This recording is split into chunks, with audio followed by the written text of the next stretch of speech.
Good evening. It's good to be with you, and welcome to John Rapley. John Rapley has made a vocation of working and living at the frontier with theory meets practice. After beginning his career at Oxford University's International Development Centre, he left for the developing world, where he spent the next 2 decades working as an academic, journalist, and ultimately the co-creator and director of a policy think tank. Now, this is important because tonight we're going to be talking about policy as well. Along the way, he has done fellowships and visiting professorships at universities on 3 continents. And upon returning to the UK, lectured at the University of Cambridge Centre for Development Studies. He now makes his home at St Edmund's College, University of Cambridge, the author of 4 books, dozens of scholarly articles, and over 1,000 newspaper and magazine features. He is currently a visiting fellow at the Johannesburg Institute of Advanced Studies, and he is Donna's guest. So over a considerably large glass of wine and beer, we discussed this talk. And I was hearing wine earlier. It's usually a good idea for an economics talk to have a bottle of wine handy. But sit tight. This is going to get rough. We face so many old and new challenges. The world is starving, and many are obese. You didn't think we were going to go there tonight, okay? Those who have are unhappy, and those who do not have are unhappy. 2.1 billion obese people in the world today. 800 million starving. That's 1 in 7. A third of the world's food is wasted. Just consider those stats, just for a moment. Now, can we do anything about this?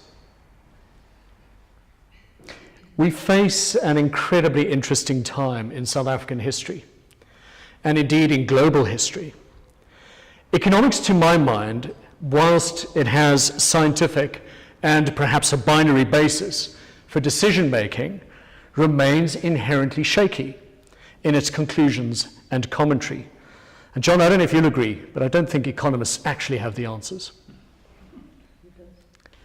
The old adage, the US sneezes and the world gets a cold, is still true. Albeit these days, China develops the symptoms of near pneumonia.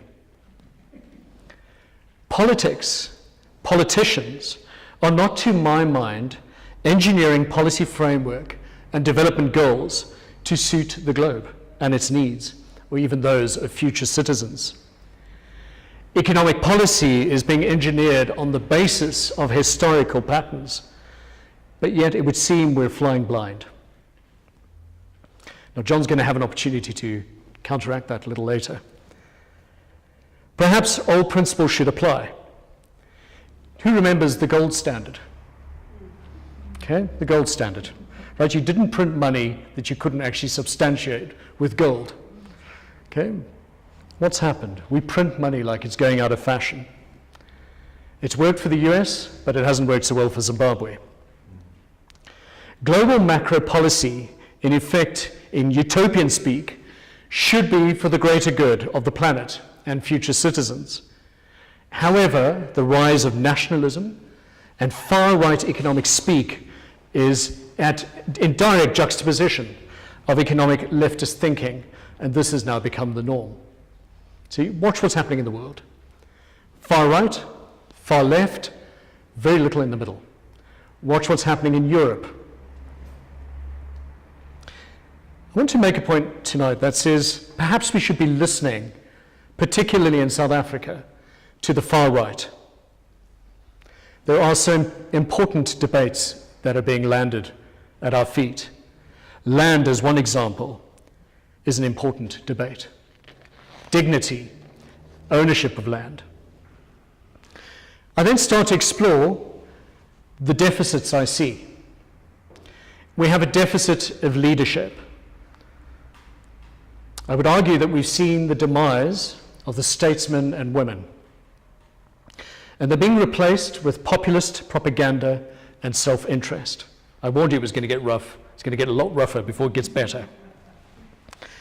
We face new challenges not yet experienced before. What about climate change?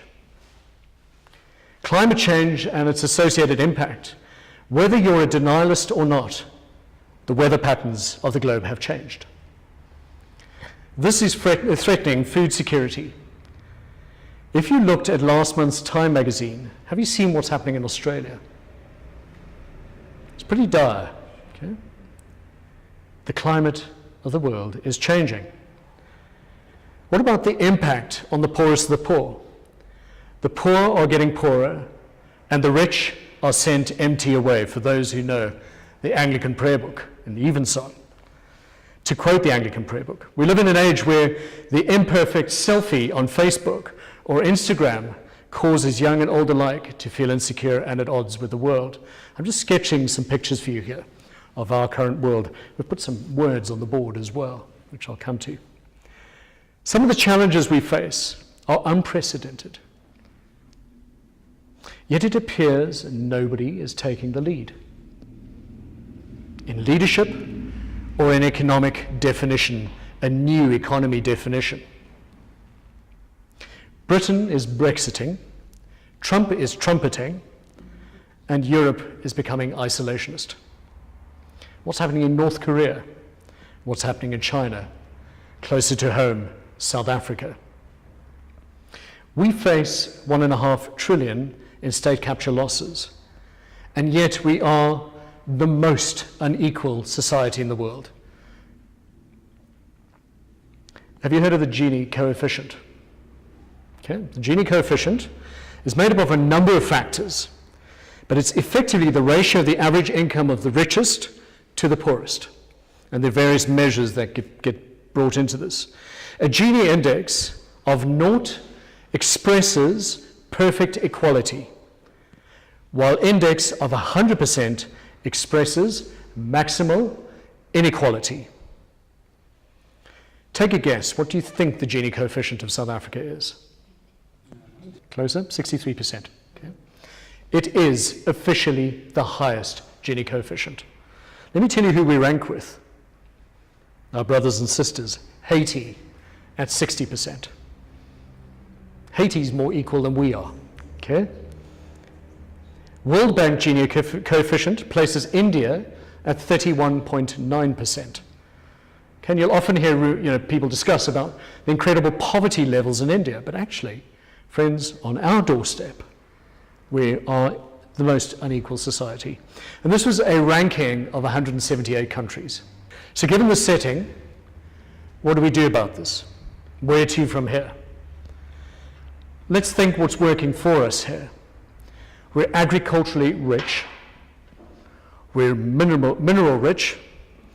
We have one of the youngest workforces in the world, albeit education inequality. We have some of the most entrepreneurial people in the world. I was in Tembisa yesterday or the day before, and everyone's got a business. Okay? Informal economy, granted, but you could do your shopping in a few square miles, from live chickens to bananas to potatoes. It's there. Okay? Entrepreneurial people. We've got that spirit. We've led the world, and maybe the judge would agree with this, on constitutional reform. We have provided some of the greatest doctors, scientists, and engineers. We have what it takes. However, in a global context, what can we do about this? Where do we go to next? What are the inhibitors that we need to consider here? Political systems. Okay, I don't know if you've seen what's just happened with the ANC's electoral list. Okay? And we're going, Mr. President, you say one thing. What's happening here? Okay? Political systems. Socialism, capitalism, communism. What's next? What about poor macroeconomic policy? What about greed? How much is enough? What about lack of care and self-centeredness? So I want to focus on two ideologies, and then we'll start to bring it to a close, and then we'll have a conversation around this. Have you heard of the moral rearmament movement? So in 1938, the world was in a pretty dire place. Okay? It was pretty dire. Europe was rearming, And Frank Bookman, who had been the driving force behind the Oxford Group, was convinced that military rearmament alone would not resolve the crisis. At a meeting of 3,000 in Eastham Town Hall in London on the 29th of May 1938, he launched a campaign for moral rearmament. And I quote, "The crisis is fundamentally a moral one," he said. "Nations must rearm morally. Moral recovery is essentially the forerunner of economic recovery." Okay, this is 1938. Okay? Now, I won't debate morals. And taught a class the other day, and we failed a class who did not understand the difference between morals and ethics.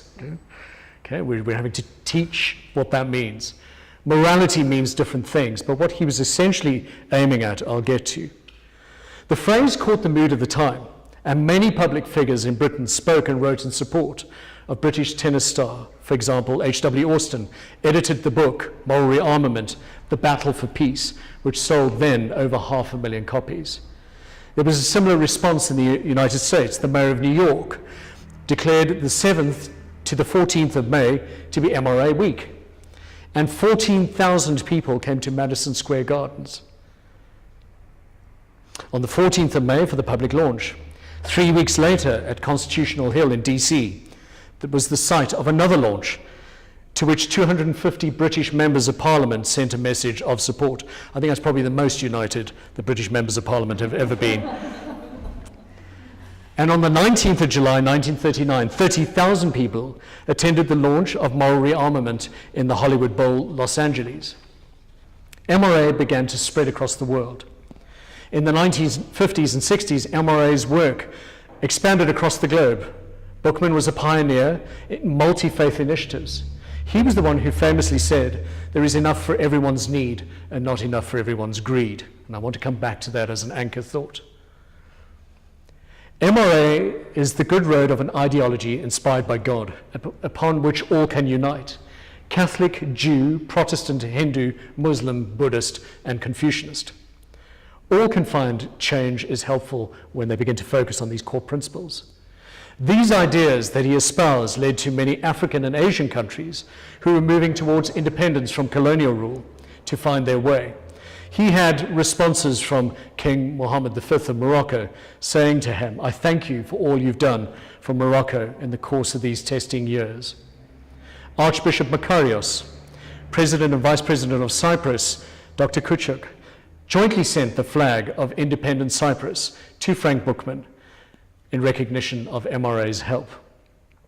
So the beliefs of this system had Christian roots, but it grew into an informal international network of people of all faiths and backgrounds. It advocated what it called the four absolutes: absolute honesty, absolute purity, absolute unselfishness, and absolute love. And it encouraged its members to be involved in political and social issues. Why? The rearmament of morality, a driving force for good, and ultimately they began to see economical benefits from this process. Now, these principles set a new course of action, which fundamentally shaped a world in which it was in dire need of direction. Now, I raise this ideology for you because I think we're there again. I don't know how you feel, but if you step back and you just look at the world stage, you can't feel all that happy about it. One does feel horrible about it, okay? It's just not where it should be. And yet there seems to be this vacuum, you know? So where do we go with this? We have these huge inequalities. We have this lack of statesmanship. Where do we go?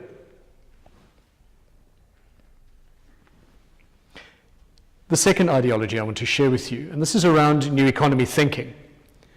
Now, some of these thoughts on a new economy are aggregated across the world in a movement, which I want to share, where effectively there were three sort of main focal points. There is a call for justice. A new economy must work for all people, starting with those who have been historically marginalized, exploited by racism, imperialism, classism, patriarchy, and other systems of oppression. Secondly, If we begin to talk about a new economy or new economy thinking, we need to have sustainability. A new economy that supports the regeneration of both human and natural systems, that builds community resilience by rooting wealth and power in place and in service of the human needs of a finite planet. Finite. Okay? I teach a subject called artificial intelligence and ethics. Okay? And ethics at this stage in artificial intelligence, really interesting debate. Okay? Whose ethics? When computers are primarily binary.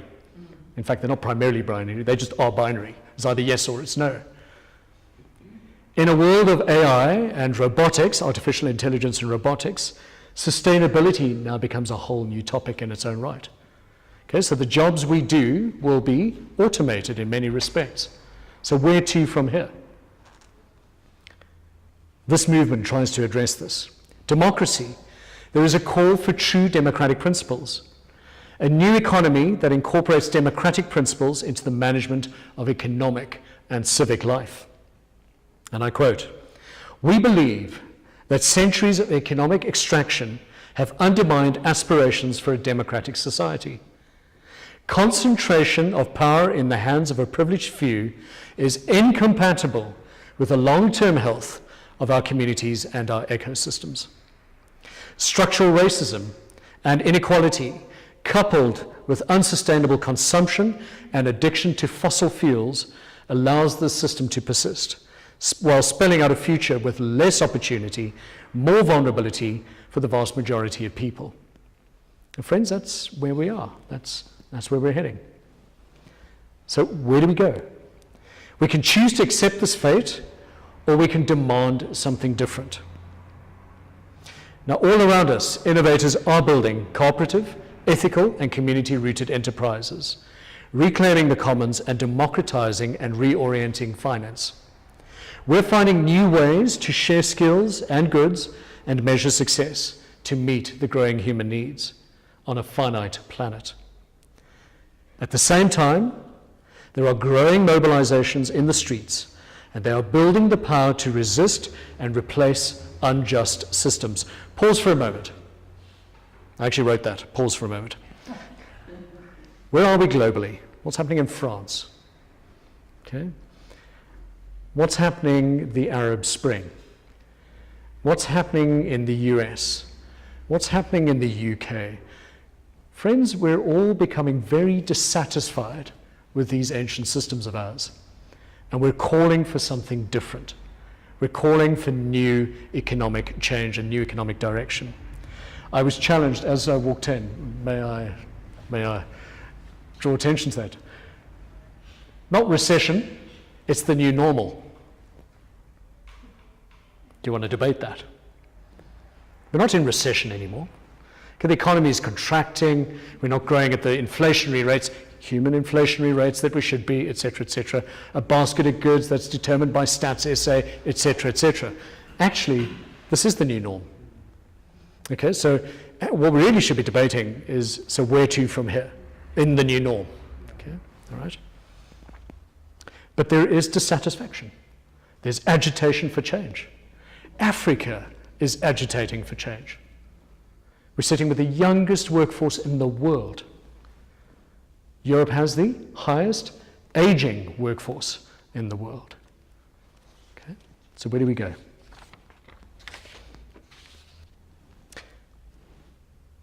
So we need to be looking at building community economies.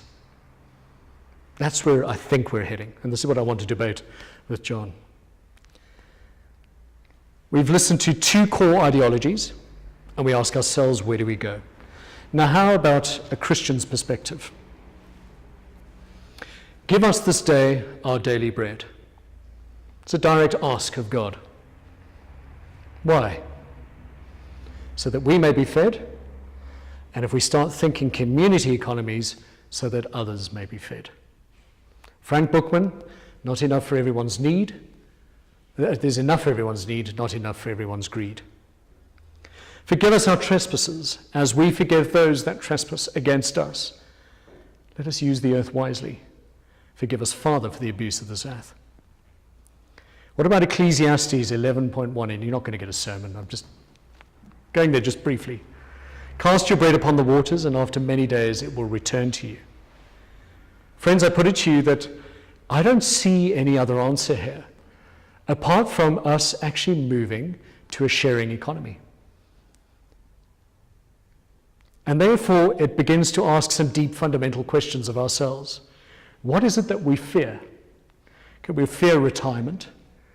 Can we fear, will I have enough money to live in a South African health system, which if I happen to end up in a government hospital, I don't really want to, I really would prefer to get private care. And these are our fears.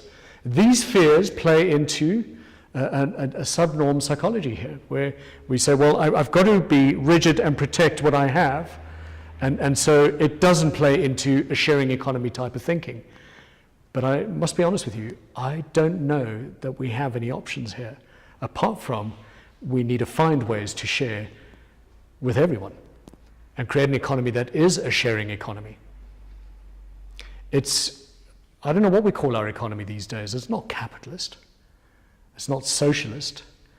It doesn't have egalitarian principles. So we need to find a new norm. And that's what I'd like us to debate now. So I don't want to be too pedantic, but if we start in the year 1000 AD, well, actually, let's go back all the way to the prehistory. And forgive my handwriting, it's terrible, but it's just the way the good Lord made me.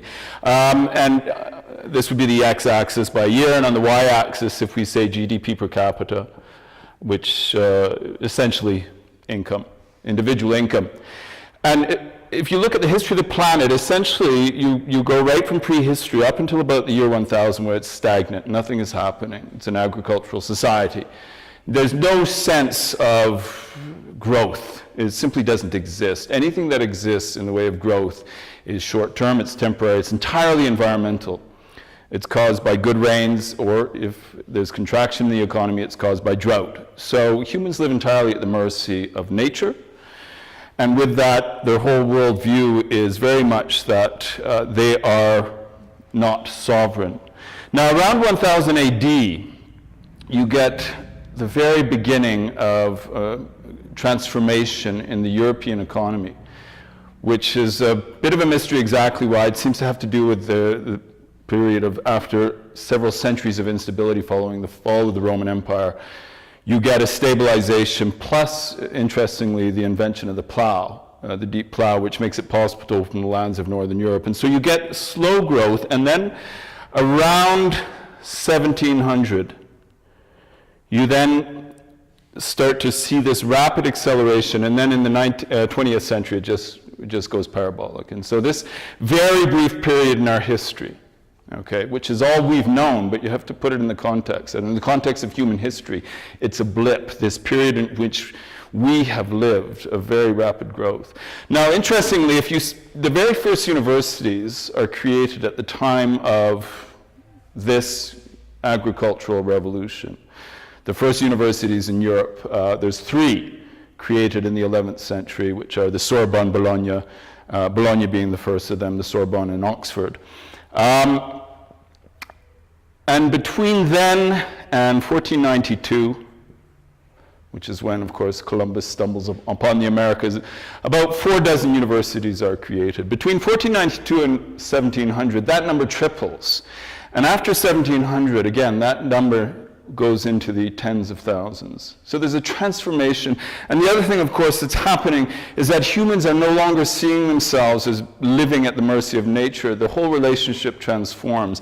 And in the late 1700s, in Britain, because this is where this revolution occurs initially, the Industrial Revolution as it's called, this is when you get the emergence of economics. And it is originally a branch of moral philosophy, because medieval universities existed to do one of 2 things, either to train lawyers and civil servants for monarchs, or to train priests. I mean, that was the intellectual class. And so in education, if you went to Oxford or Cambridge until the 18th, 19th century, you would have had fundamentally moral philosophy, theology, And any scientific subject was seen as itself being a branch.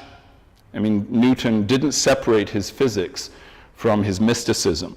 In fact, he had some rather strange ideas, of course, about the spiritual world. I won't go there. But with the invention of economics, which is usually, we say, well, it begins around this time in the Spanish court with mercantilism, what economists are trying to come to terms with is we seem suddenly, this has changed. We don't live at the mercy of nature. Maybe we can actually transform the world in which we live. And initially, people like Adam Smith, who's seen as the founder of modern economics, who published his Inquiry into the Origin of the Wealth of Nations in 1776, of course the same year of the American War of Independence, is trying to see, can we actually create a moral doctrine which doesn't necessarily take God out of the picture, but enables humans to come to terms with this idea that maybe they don't have to subject themselves to the authority of a priesthood.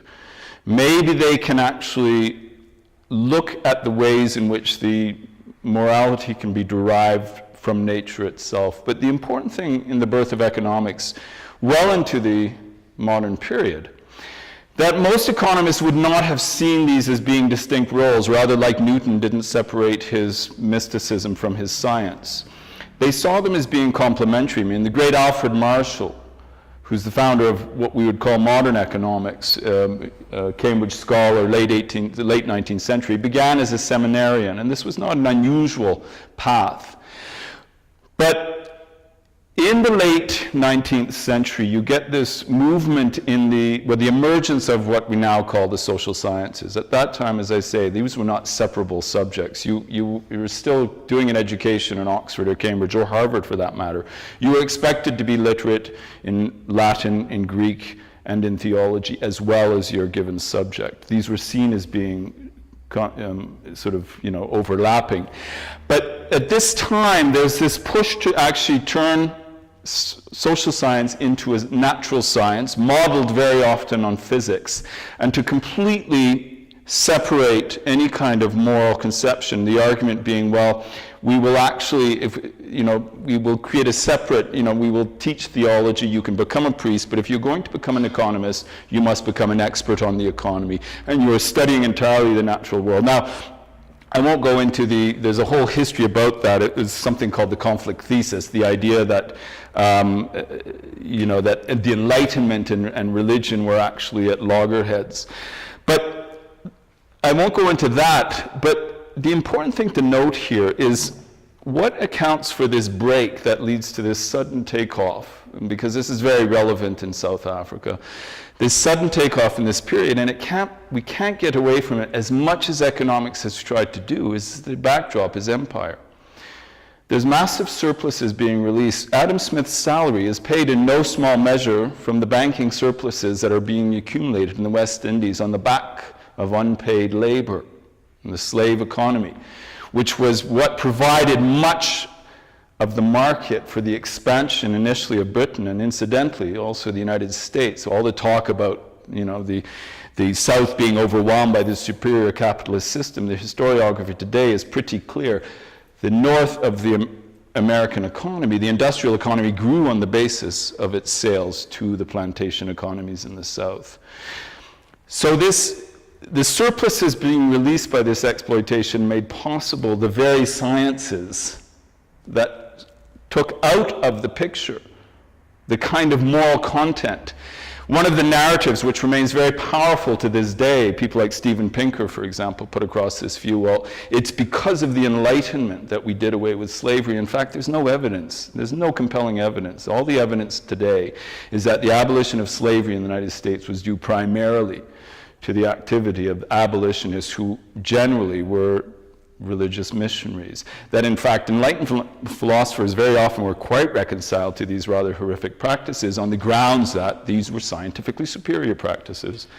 So I think I'm saying all this to give a bit of context to what George has said. I think to say that we need to re-inject morality into the debate means we need to face up to the fact that the very things which make it possible for us to assemble here, the very thing which made it possible for me to grow up in the house that I grew up in the family I grew up in. I mean, my grandfather grew up in a Scottish croft. He was essentially a peasant farmer. He ended up as an ambassador for Her Majesty to Venezuela, of all places.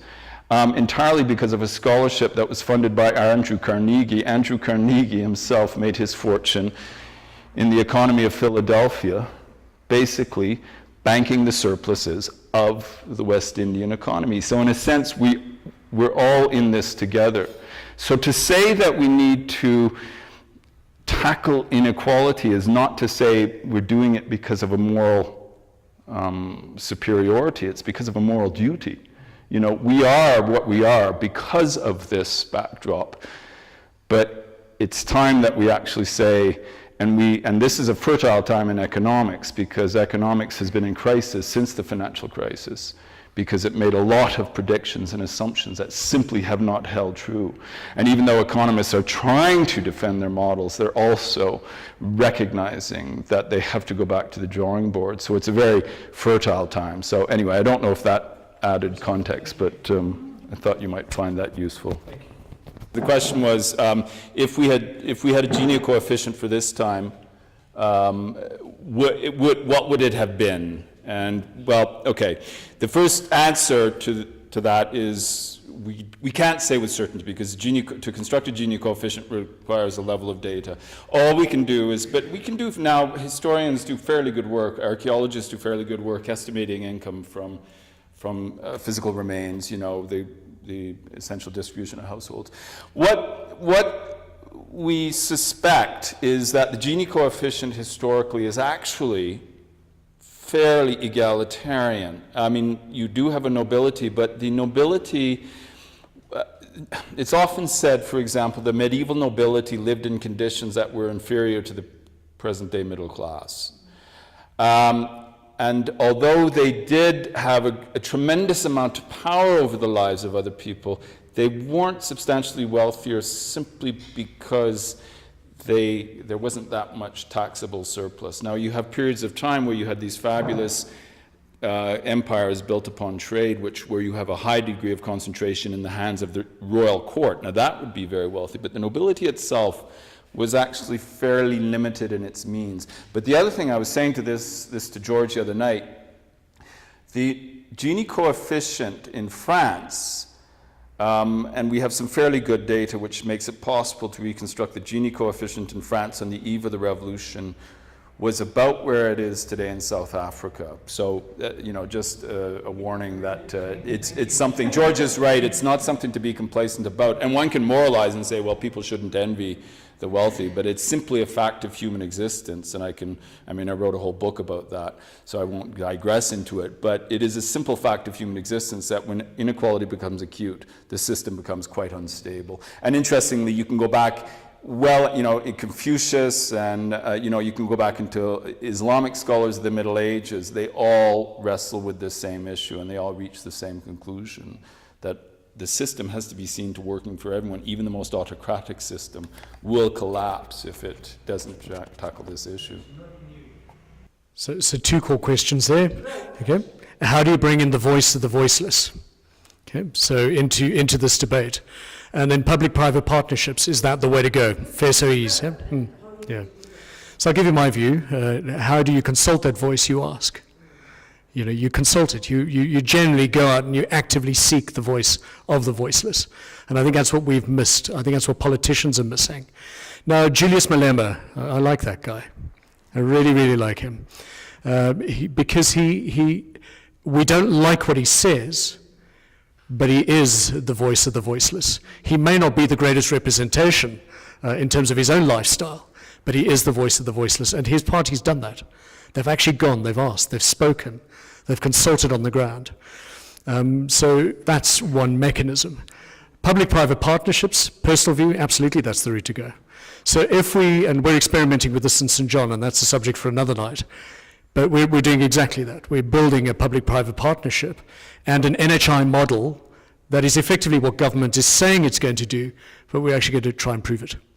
And that's one method of turning it around. But maybe you've got some thoughts. I mean, I don't know what to do about state-owned enterprises in South Africa. I think if anybody has an answer to that question, because the thing is, there are certain enterprises which are generally going to be run most effectively and efficiently like utilities if they're in state hands, but that means they're also tremendous cash cows. I do think the little I know about it is, for example, the proposed breakup of Eskom into three could be a solution, or the beginning of a solution.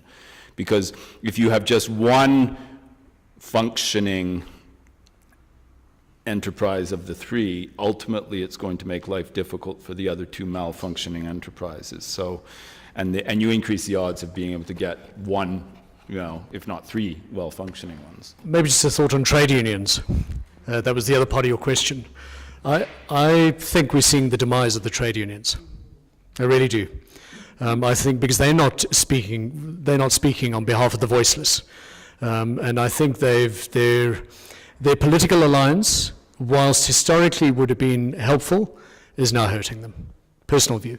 One comment that occurred to me as Issa was speaking is, of course, an excellent example of a public PPP is the Gauteng.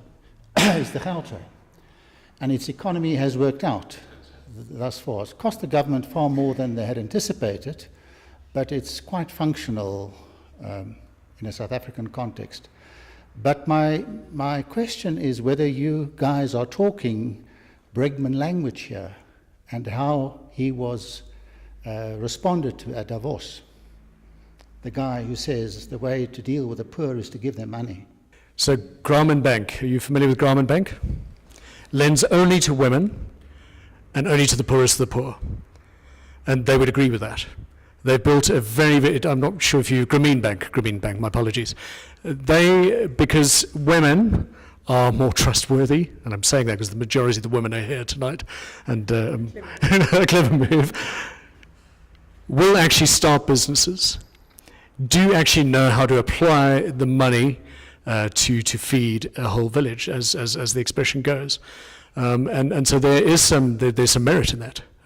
But he tends to focus his attention on women, poorest of the poor. My question goes to the reference to the money that has been spoken about a lot this evening, and the concept introduced by Ayn Rand that making money is a very good thing.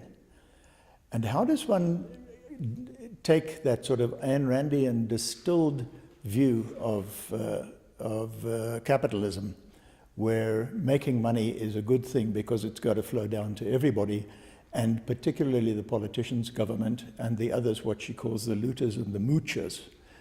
How does one tie that together? Because without making money and creating new value, I think we're all on the road to hell. Interesting debate that about creating money. I guess the part of the answer would be how much money.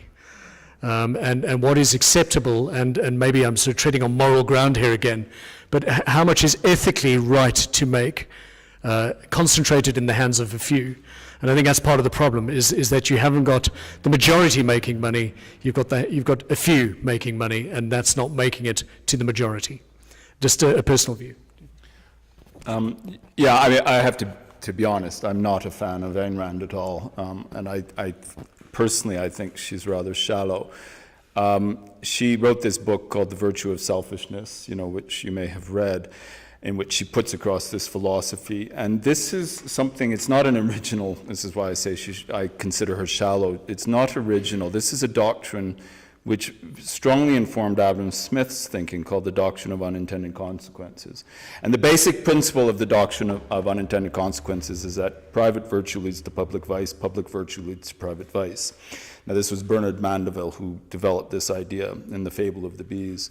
Now, Smith took this idea because in medieval theology, in economic, when the church dealt with economics, it had dealt with things like usury laws and just prices and the sense, and of course the pursuit of selfishness, of greed, was seen as a vice. And Smith is trying to say, but it could be that if we enable the gentleman or the gentlewoman to pursue profit in her firm, she's actually going to create more jobs or enable more jobs to be created, because of course the people creating the jobs are the people doing the jobs. And this leads to public good, and he recognized that.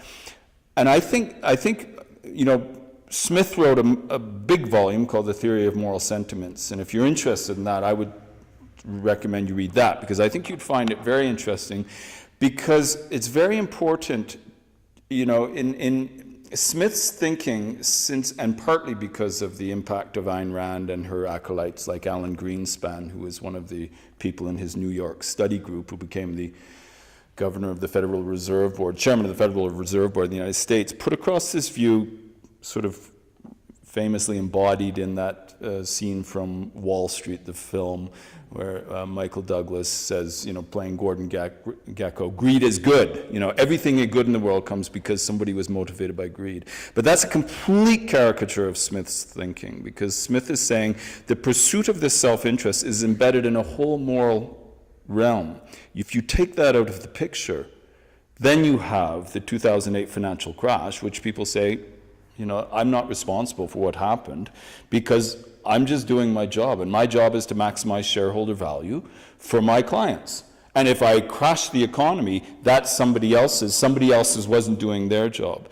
And the whole system breaks down. And I think, and Rand simply, I don't think, got that. She couldn't grapple with that. And I don't think I don't think she had the intellectual wherewithal to grapple with it. And it's always been a mystery to me that she has these people like Greenspan who treated her as if she were their guru. I mean, the language he used about her was practically religious, and she couldn't be wrong, it was... The follow-up question then, I think, becomes, if one removes that concept that one should be rewarded for creating new value, whether it is by taking risks with my own assets, whether it's by risking the attempt at using a new technology or creating the new technology, if we don't reward that, who is going to create these new opportunities? Thank you. So I don't think we're arguing that one shouldn't reward. I think what's happened is and again it's a moral question, we're seeing obscene rewards, and again, the majority doesn't benefit. And so one's got to find that sort of happy medium, I guess is what we're saying. So that shared economy ideology. And we don't have the answers. This is an exploration. Yeah. But thank you. Taking John's point, capitalism seems to be bust. However, I can't get away from small children. My daddy's bigger than yours is. I got more sweeties than you did. My mummy loves me more than your mummy. And so on and so on. And we're going to take the egg and spoon race, and I'm going to be first. No, I'm going to put the paper bag over my head and I'm going to run the race and be first. And then later on, I'm the best rugby player. We're a competitive species. Yes, there's a moralistic or ethical, depending on how fine you want to put it, of the good being better and the better being good. But how you balance the two, maybe that's what you're saying. That's a question. How do you balance it? And that's where I struggle. Because taking away for people who've been successful isn't necessarily a cure for those who are not successful. So you've left more dissatisfied than when you came in. That's economics. Perhaps time for one more question. Sorry, I'm just going to take it back to the basics. So what would be the principles of a shared economy? I mean, we talk about all these philosophies and things. Where does education fit into all of this? And is it about just dishing out money, or is it about really everybody build so that everybody can share? It's an interesting question, and I guess what it presupposes is that there's a common set of values and a common ideology that says, let's do what's right for the greater whole, for the planet to survive, for the species to survive. And you're absolutely spot on. I mean, we are a competitive species. Darwin, if we go back to good old Darwin, so. But what is real is that existing systems no longer cater for the greater good. And I'll go back to what I started with. You've got 2.1 billion people who are obese. Okay, so they're eating too much. They're eating the wrong things. We're wasting a third of the world's food. That should be going to others. And we have 800 million roughly starving people. So we've got to ask some deep questions of our species and our common value system to say, what kind of world do we want to live in? And then that's perhaps the question we leave with tonight. Thank you very much. Thank you.